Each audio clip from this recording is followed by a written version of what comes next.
mismo, ¿no? Corte transversal de la media espinal con su media anterior, con su asta posterior sensitiva y asta anterior motora. ¿Ya? Entonces vamos a tener una vía aferente y una vía eferente. La vía aferente es sensitiva, ¿ya? Y es ascendente, o sea, va a ascender. ¿De dónde va a ascender? Del externo, del exterior, hacia el sistema nervioso central. ¿Ya? Y vía eferente o motora, o también llamada descendente, entonces va a ir del sistema nervioso central hacia la parte periferal, hacia la parte de los músculos. Entonces, por eso se llama motora o eferente. Nervio espinal. Ya sabemos por nuestra práctica de anatomía que el nervio espinal va a tener más anterior que va a dar una raíz anterior y mi asta posterior va a dar una raíz posterior.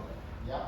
Cada una va a salir con sus raíces. Esta raíz posterior, ¿ya?, se va a continuar y va a bifurcar, va a tener una dilatación que va a consistir en un cambio de la raíz posterior.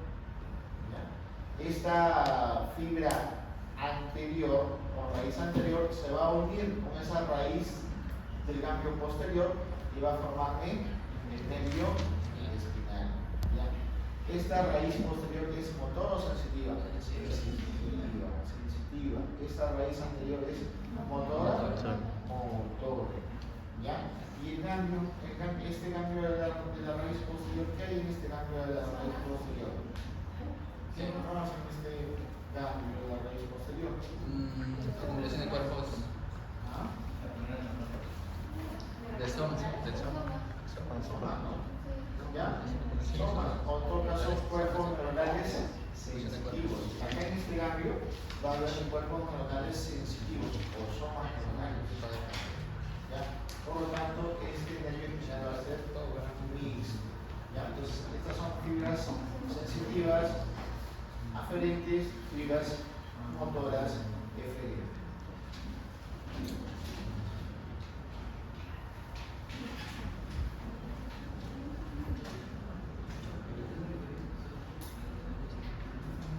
Acá, si yo me lesiono el asta anterior, ¿qué me va a dar?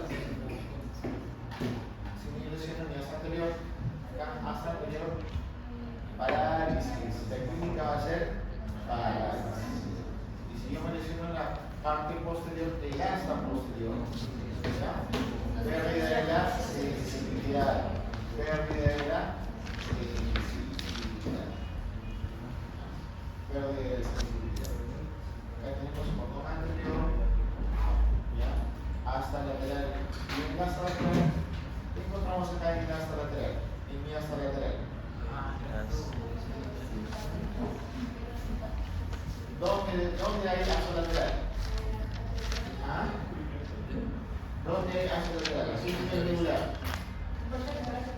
T1 y L2. T1 hasta el T2 aproximadamente. ¿Qué función tiene esto? O sea, no, este asta lateral no hay en todos los niveles regulares, ¿no? O sea, hay de T1 a L2 aproximadamente. ¿Ya? Entonces tiene una función autonómica simpática. ¿Ya? Una función autonómica simpática, ¿no? O sea, va a actuar a nivel visceral, por ejemplo, regulando el tono de la vasculatura, ¿no? El tono vascular. Entonces, por ejemplo, si yo tengo una lesión, ¿ya?, acá del cordón, vamos acá, me lesiono el cordón posterior. Son cordones sensitivos, ¿no? Sensitivos. Si me lesiono el cordón posterior, ¿qué pierdo? Por acá está una estructura llamada fascículo de uniforme, Gracias. posterior y fascículo de Gracias. ¿ya? Entonces son cordones posteriores. Intervienen, hay un acrónimo conocido como BTP, ¿no? ¿Ya? Que intervienen en la vibración, tanto fino, propiocepción, ¿ya?, y posición. El BTP es un acrónimo. Todos los cordones posteriores incluyen una vibración, tanto fino, posición y propiocepción. Entonces, si yo me lesiono el cordón posterior, voy a tener alteraciones a este nivel, ¿no? De vibración. propriocepción, propriocepción y posición. Si yo me menciono mi cordón lateral, vamos a ver acá, cordón anterior, cordón lateral acá, cordón lateral, en esta zona. Entonces, por acá, por este cordón lateral, va a pasar la vía córtico-espinal. ¿Y la vía córtico-espinal qué es? Una vía motora, ¿no? ¿De dónde viene la vía córtico-espinal? De la corteza hacia la médula, ¿no? Córtico, corteza, espinal, médula. Entonces viene de la corteza córtico-espinal, ¿no? De la corteza. Entonces, si yo me lesiono esta vía del cordón lateral, ¿qué me va a dar? Parálisis. ¿Ya? Parálisis. Vamos a recordar lo posterior sensitivo, lo anterior motor y lo lateral autónomo. Lo posterior sensitivo, lo anterior motor y lo lateral autónomo.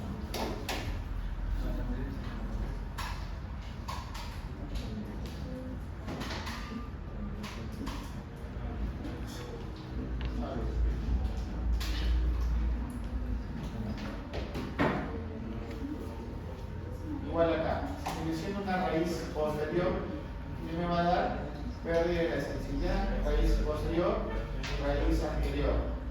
¿Ya? Raíz posterior, ¿ya? Si me lesiono me va a dar una pérdida de la sensibilidad. Si me lesiono mi raíz anterior, una pérdida, una parálisis motora, parálisis motora. Y si yo me lesiono mi glande espinal,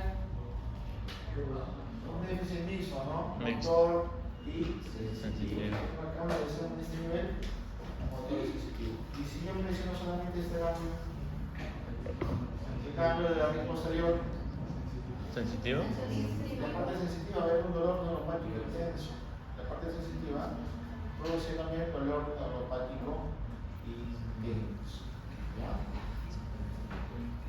Dolor Componentes neuropático. funcionales. ¿Ya? De la Este componente posterior. funcional vamos a tener de los nervios espinales. El nervio espinal va a tener un componente motor y un componente sensitivo. Este componente sensitivo va a ser aferente y este motor va a ser eferente. Aferente, ¿por qué? Porque lleva información desde la periferia hacia el sistema nervioso central, y eferente porque va desde el sistema nervioso central hacia mi periferia. Van a tener un componente a nivel sensitivo, aferente somático, aferente visceral, y a nivel motor vamos a tener eferente somático y eferente visceral. Vamos a lo sensitivo. ¿Ya? Vamos a tener el componente aferente, ¿ya? Somático. ¿Ya? ¿En qué implica este aferente somático? ¿En qué va a intervenir? Tacto, dolor, temperatura y propriocepción. Tacto, dolor, temperatura y propriocepción. ¿Ya? Por ejemplo, ¿dónde vamos a tener estos aferentes somáticos? Aferentes somáticos a nivel de piel, y ya a nivel de músculos, a nivel de articulaciones. ¿Ya? Y el eferente visceral, más que todo es para los órganos internos. ¿Ya? Por ejemplo, los músculos viscerales, el dolor visceral y para la distensión. ¿Ya? Acá, en la parte motora, el eferente somático y el eferente visceral. El eferente somático, ¿dónde lo vamos a tener más que todo? En el músculo esquelético. ¿Ya? Músculo esquelético que interviene en el movimiento voluntario e involuntario. Voluntario. ¿Ya? Y el eferente visceral que va a formar parte del sistema autonómico, tanto simpático como parasimpático. ¿Dónde los encontramos o qué viene de esto de acá? El eferente visceral, las vísceras, glándulas y músculo liso o esquelético. Músculo liso.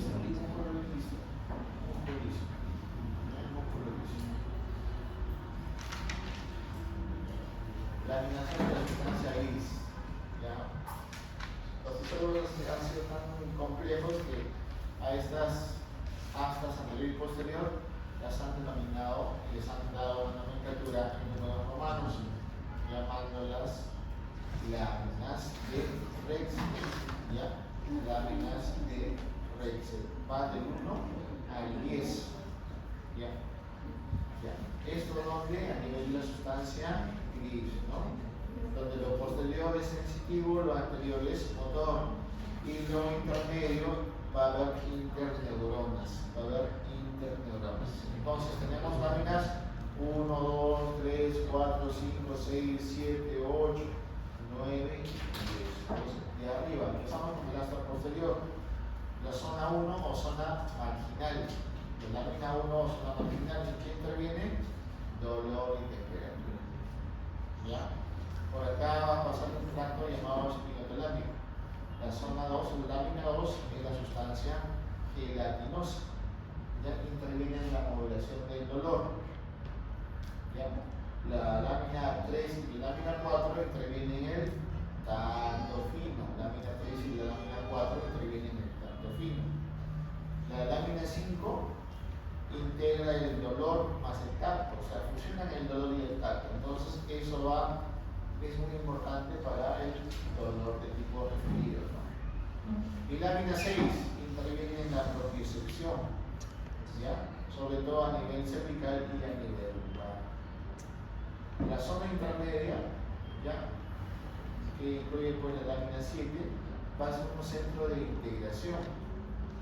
Va a incluir el sistema simpático, L1, L2 y las interneuronas. El sistema simpático, L1, L2 y las interneuronas. Y en grasa anterior vamos a tener las láminas 8, 9, ¿no? En la 8 vamos a tener interneuronas motoras. En esta lámina 8 vamos a tener interneuronas motoras. Ya, en la 9 vamos a tener motoneuronas alfa y motoneuronas gamma, que intervienen en el control del músculo esquelético. Y la lámina 10, esta lámina 10 va a rodear el conducto central e intervienen en la integración visceral. La lámina 10 rodea el conducto central e intervienen en la integración de tipo visceral. Conexiones neuronales del asta posterior.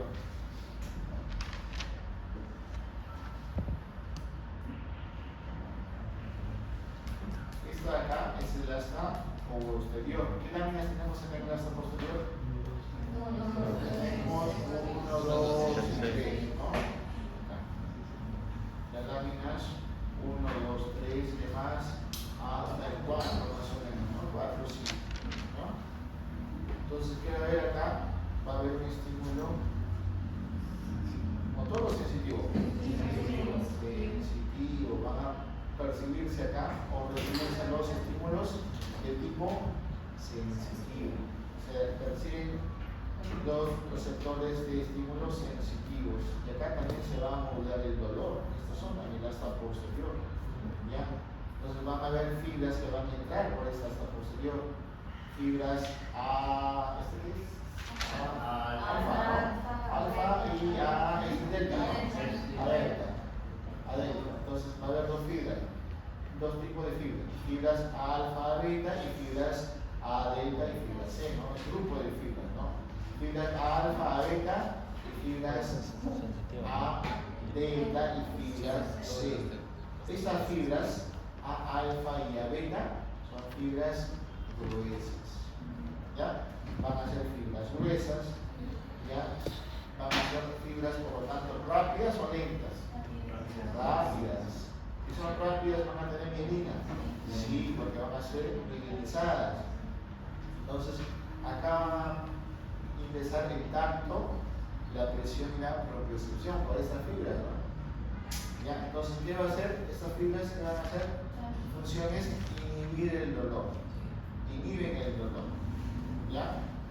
Y tenemos unas fibras delgadas, las fibras A delta y las fibras C, que también intervienen en el dolor y la temperatura, pero son fibras lentas. ¿Ya? Sí, fibras lentas. Las fibras C son no mielinizadas, por lo tanto, me van a activar el dolor. Esto de acá inhiben el dolor, son gruesas, virilizadas, y estas fibras me van a activar el dolor, son fibras delgadas y son lentas.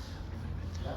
Esas fibras de abajo es para el dolor y la temperatura, y estas fibras de acá A delta y A beta para el tacto, la presión y la propiocepción.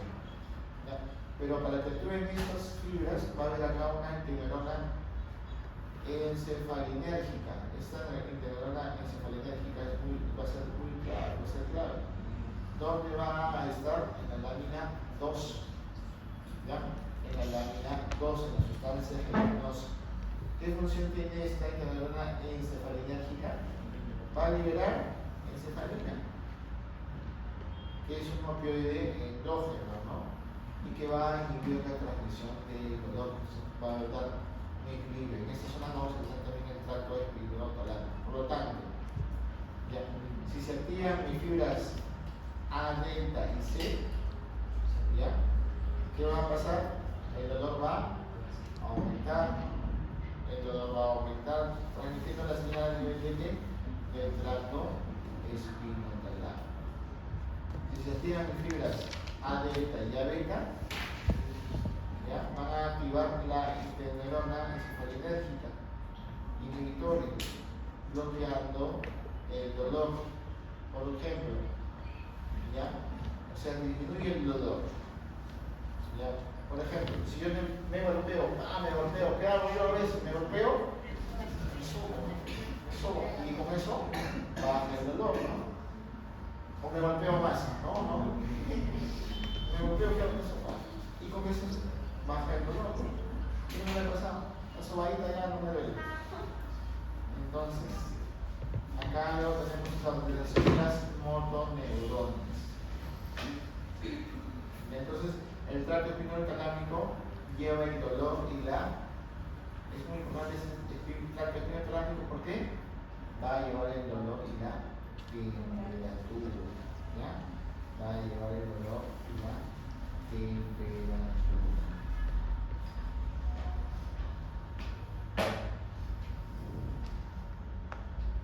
A nivel de láminas 9 de Arrexia, a nivel de láminas 9 de Arrexia, las láminas, una de cada nivel de la sangre, láminas 9 de Arrexia, va a haber unas motoneuronas, ¿ya? Que van a tener una organización en forma topográfica, ¿ya? Según acá el tipo de músculo, la función, ya sea flexión o extensión, y la ubicación corporal, proximal o distal. Entonces vamos a tener músculos axiales, músculos flexores y extensores, la parte distal con la parte proximal. Reflejo de estiramiento.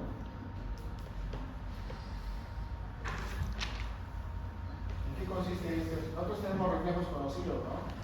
El bicipital, o C5, C3, o ya reflejo macroedial, a nivel que si yo evalúo este reflejo, vamos a estar evaluando el nervio cervical C5, C6, para el macroedial y para el bicipital. Para el bicipital C6, C7, para el rotuliano L3, L4 y para el aquilio S1, S2. Entonces, ¿cómo se va a formar este reflejo? ¿Cómo se va a realizar este reflejo? ¿Ya? Vemos acá un músculo. ¿Ya? ¿Qué función tiene el músculo? Contraerse, no estirarse.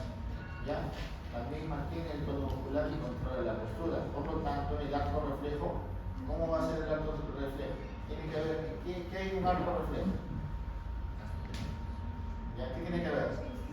Acá, por ejemplo. Acción, reacción. ¿Qué tiene que ver? Primero, un músculo, ¿no? Un músculo. ¿Ya? ¿Qué va a hacer? Acá, por ejemplo, en este arco reflejo. Tiene que haber un músculo. ¿Ya? Tiene que haber un estímulo. ¿Ya? Un estímulo. ¿Ya? ¿Ese estímulo qué es? El martillo. Entonces, hago una contusión acá en el nivel rótula. ¿Ya? Entonces, ¿qué va a hacer? Se va a estirar, ¿no? Se va a estirar este músculo. ¿Ya? Va a haber un uso muscular que va a evitar el estiramiento. este uso muscular me detecta el estiramiento.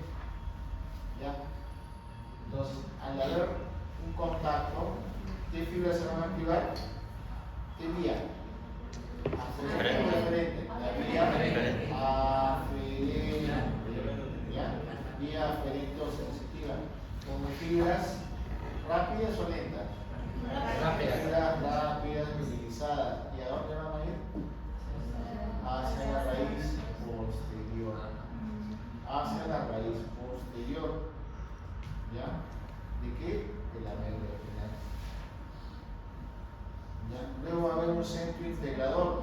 Ese centro integrador, ¿dónde va a estar? En el asta anterior. Van a hacer una sinapsis, ¿ya? Directa con la motoneurona de tipo reflejo monosináptico y van a actuar a nivel de, luego a nivel de vía eferente motora de la motoneurona alfa, en esta zona, en la eferente motora. ¿Y cuál va a ser la respuesta? El estiramiento, ¿no? El estiramiento. ¿Ya? El estiramiento. O en todo caso, contracción del músculo que se va a estirar.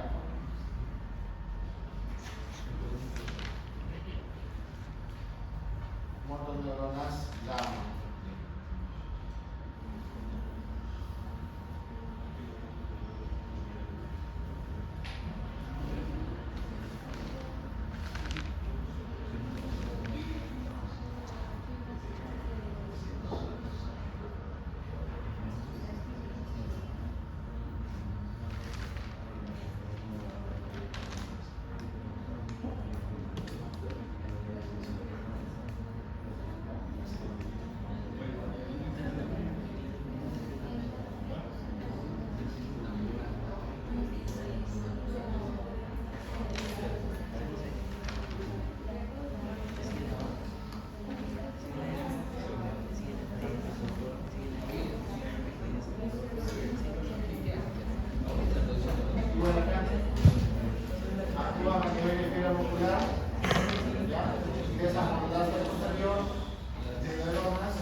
¿Qué es el reflejo flexor? ¿Qué es el reflejo flexor?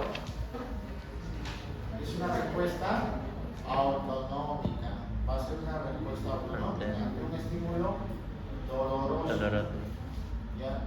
Un estímulo doloroso, un estímulo nocicitivo, ¿no? Por ejemplo, me golpeo este miembro, me cae un ladrillo en este miembro. ¿Qué hago yo? Retiro mi pierna de ahí, ¿ya? Del estímulo dañino, ¿ya? Me cae un ladrillo acá, ¿ya? Entonces va a haber acá receptores cutáneos. ¿De qué fibras? ¿Ya? Fibras rápidas y fibras lentas también va a haber acá. Va a haber fibras rápidas y fibras lentas. Entonces vamos a ir hacia la parte posterior de estas fibras, sobre todo las fibras rápidas. Las fibras rápidas van a ir van a enviar la señal hacia la raíz del asta posterior. Entran a la raíz posterior, hacen sinapsis con una interneuronona, ¿ya? Estas interneuronas van a activar a las motoneuronas de los músculos flexores, ¿ya?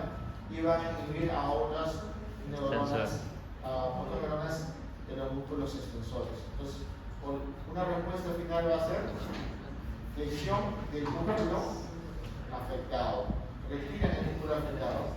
Y el otro músculo está normal. ¿Qué hace? Esto flexiona y este se extiende, ¿no? Es un reflejo flexor, ¿ya? Reflejo flexor, ¿no? Acá es un reflejo de extensión cruzada, en la cual es en este reflejo de extensión cruzada la respuesta complementaria del reflejo flexor, ¿cuál vendría a ser? Extensión. En En ese reflejo de expresión pasada de respuesta al estímulo doloroso para la pierna afectada va a ser la flexión y en su contraposición el soporte, el otro miembro inferior se va a extender. ¿Para qué? Para mantener el equilibrio. Entonces, primero hay un estímulo doloroso que va a actuar a nivel de las fibras A delta y la fibra C, produciendo el dolor.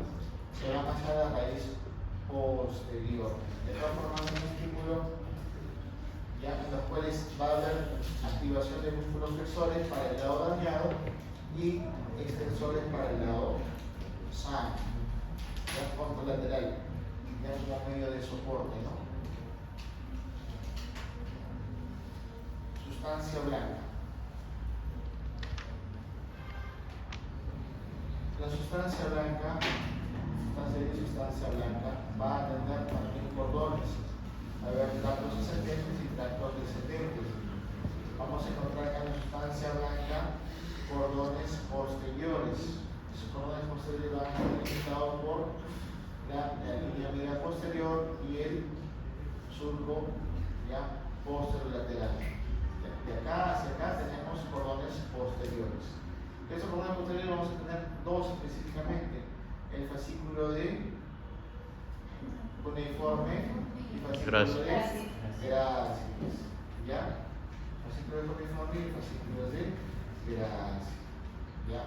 De grácil generalmente es para la mitad inferior del cuerpo.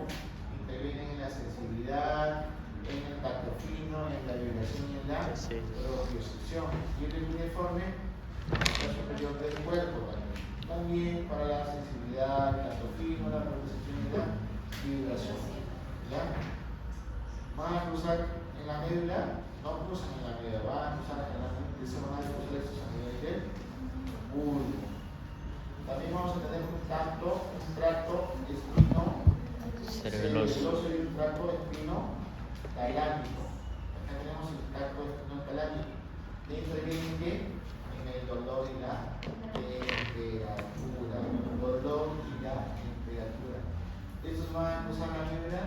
Sí, van a decruzarse, van a cruzar la médula. Van a cruzar la médula. ¿Ya? Van a cruzar la médula. A diferencia de los cordones posteriores que no van a cruzar en la médula, sino van a cruzarse en el bulbo raquídeo, en el bulbo más abajo. Vamos a tener también tractos espinosos cerebelosos que intervienen en la propiocepción consciente y en la coordinación. Espino cerebeloso, ¿por qué? Porque va desde la médula hasta el cerebelo. ¿Ya? Espino talámico va desde la médula hacia el tálamo. Bien. Y también vamos a tener la vía o el tracto córtico-espinal, ¿no? Que también la función motora. Y también tenemos varios otros tractos, ¿no? El lóbulo espinal, que va de dónde? El núcleo rojo hacia la médula espinal, córtico espinal lateral, que va de la corteza a la médula espinal, ya bulbo root retículo espinal, que va del bulbo raquídeo hasta la médula espinal, pasando por el sistema articular ascendente, el tracto vestibular espinal lateral, que va desde la zona vestibular hacia la médula espinal, ¿ya? Entre otros. Entonces, de estos tractos, los más importantes que tenemos acá, ¿cuáles son? En todo esto acá tenemos más de 10 tractos. Uno, los cordones posteriores con los fascículos de cuneiforme y los fascículos de cajón. Eso ya tiene la identificación. Luego, el córtico espinal, tanto anterior como lateral. ¿Ya? ¿Y qué otro tracto más? El espino talámico. ¿Ya? Lateral y anterior. No, o sea, no aprenderse todos los tractos, solamente los que he mencionado. Y con eso ya van a tratar las diferentes lesiones a nivel medular, ¿no? Cordón posterior, ¿quién forma el cordón posterior? Fascículo grácil y de Pulmoneforo.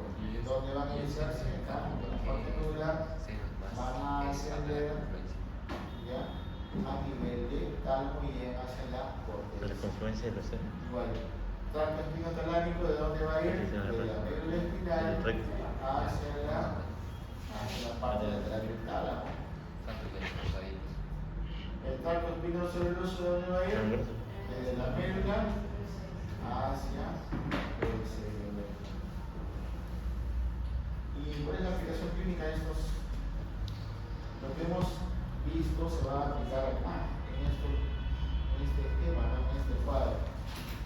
Y aquí tenemos en este cuadro lesiones medulares a nivel anterior, a nivel medial, a nivel posterior. ¿Ya? Lo más frecuente, por ejemplo acá, si yo tengo un síndrome de sección medular, o sea, toda mi médula está comprometida. ¿Ya? Pues, ¿qué clínica me va a dar?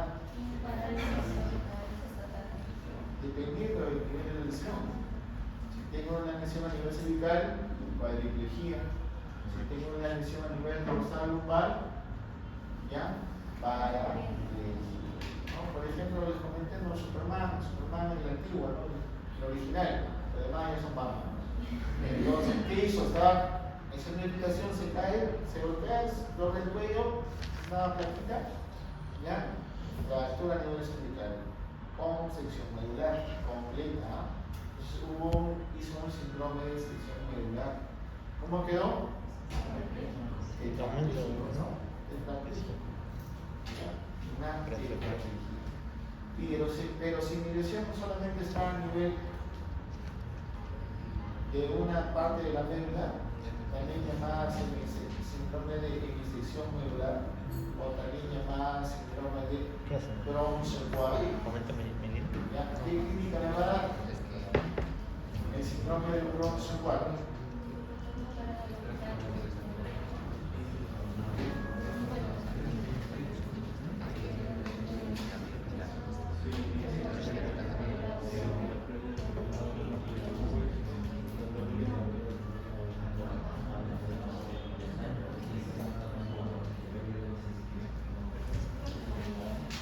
Acá, por ejemplo, ven acá, vemos acá ¿qué está comprometido acá? ¿Qué tractos van a estar comprometidos? El espinotalámico, ya, y el cordones posteriores y el córtico espinal, ya, cordones posteriores, espinotalámico y córtico espinal. Por lo tanto, voy a tener una parálisis, ¿ya? Parálisis motora ipsilateral, ¿ya?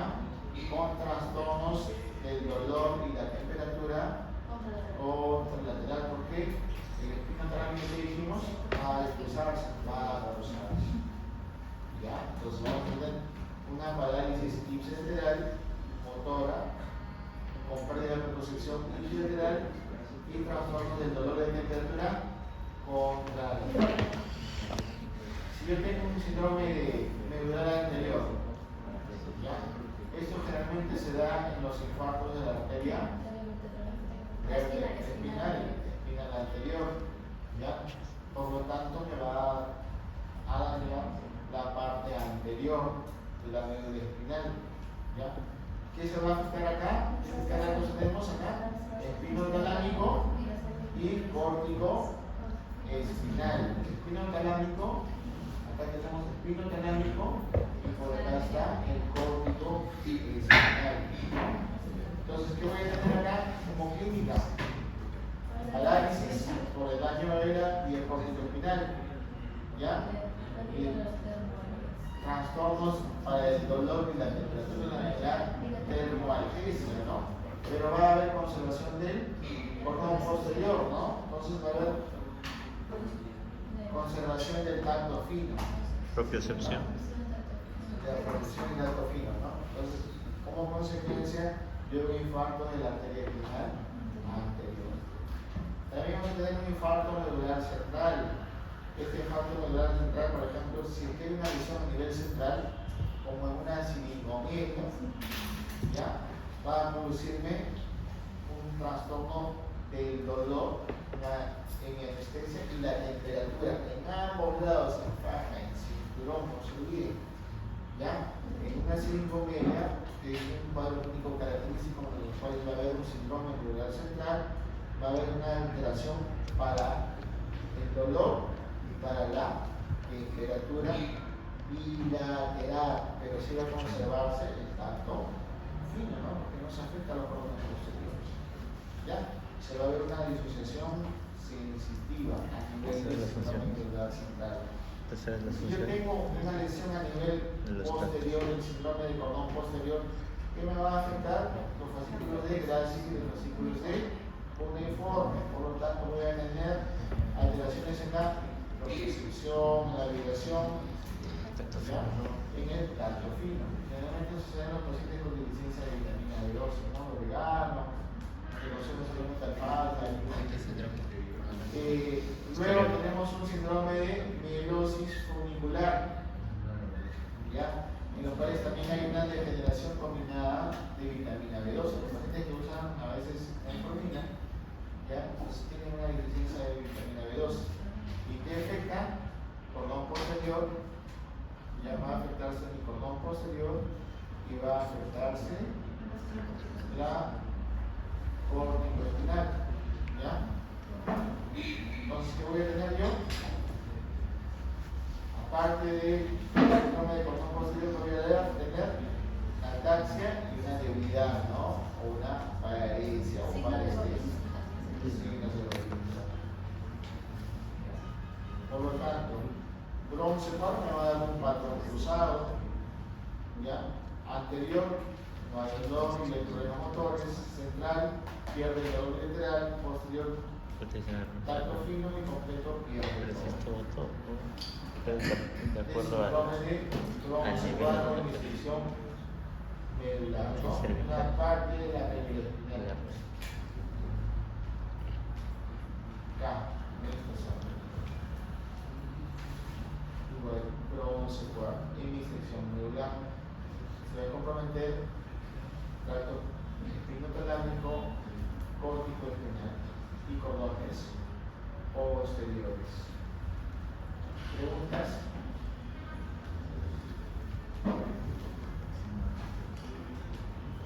Vamos a los casos clínicos, ¿no?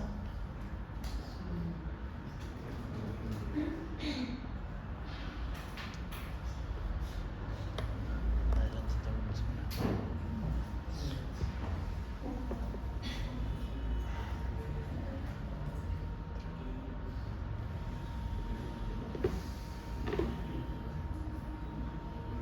Hombre de 24 años, pérdida, sufre una herida muy importante en la espalda, sea en la parte posterior de la espalda.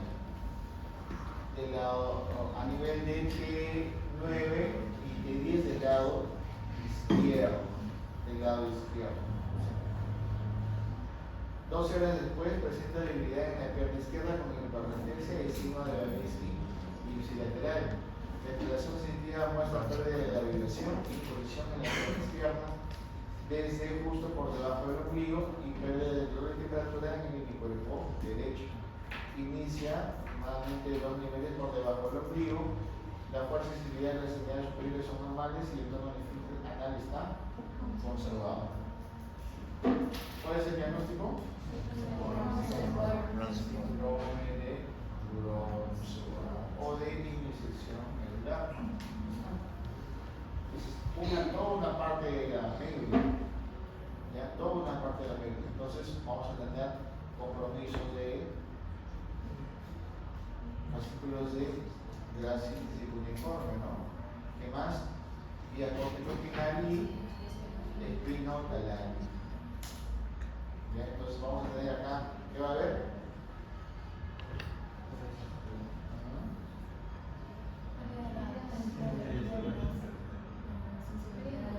¿Qué va a haber acá en el bronce 4?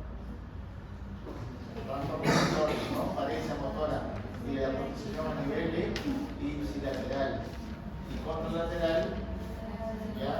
va a tener pérdida de sensibilidad y la temperatura, ¿no? Segundo caso. Hombre varón de 75 años de edad, al cual el médico por presentar durante 2 semanas un dolor agudo, punzante en la zona lumbar, que se irradia en la parte posterior de la pierna. También se ha presentado pérdida de sensibilidad en los glúteos y la caída interna de los muslos, así como mayor dificultad para orinar en la última semana. Hace 2 años diagnosticaron cáncer de próstata y recibió radioterapia. La exploración neurológica muestra disminución de la fuerza y los reflejos en la extremidad inferior izquierda. El lado derecho normal, el tono de la fruta dando un reposo normal, pero el tono de contracción está reducido. ¿Cuál es el diagnóstico? Bronce cual, no tiene nada que ver con bronce cual. El anterior y espinal central tampoco. Entonces puede ser cono tubular o puede ser cola de caballo. ¿Cuál es? Cola de caballo. Síndrome de cola de caballo. ¿Ya?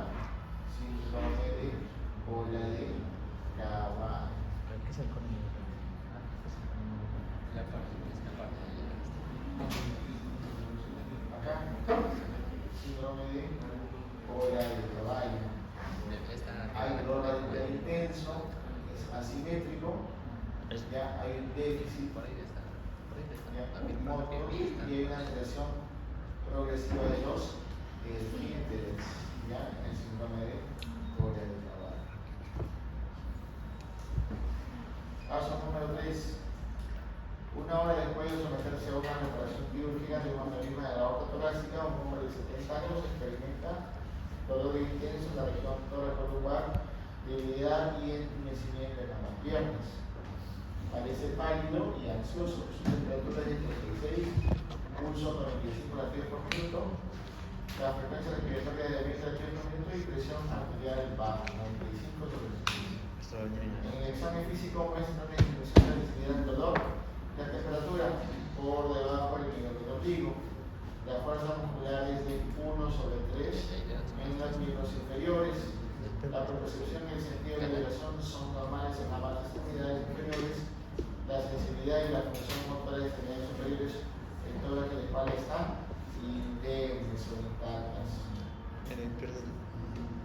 Pregunta: ¿cuál es el diagnóstico? Síndrome de cordón anterior. Este paciente probablemente haya tenido un infarto de la arteria.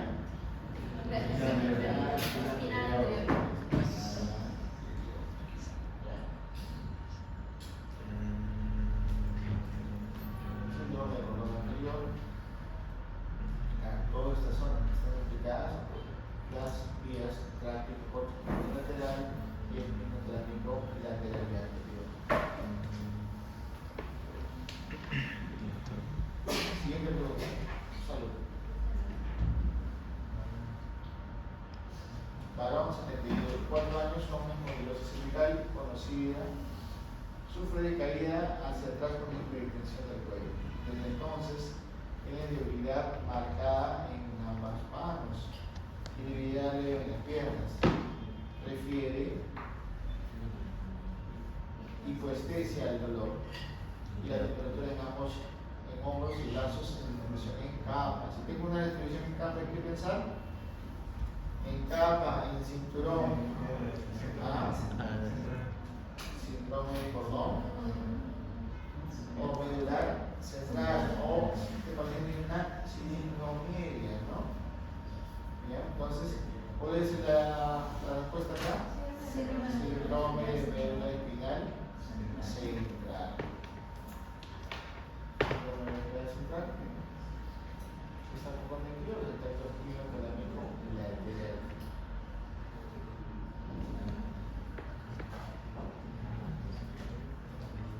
¿Preguntas? Quería preguntar, ¿cuál es ¿Ya? ¿Cuál es su cosa, por favor? temperatura?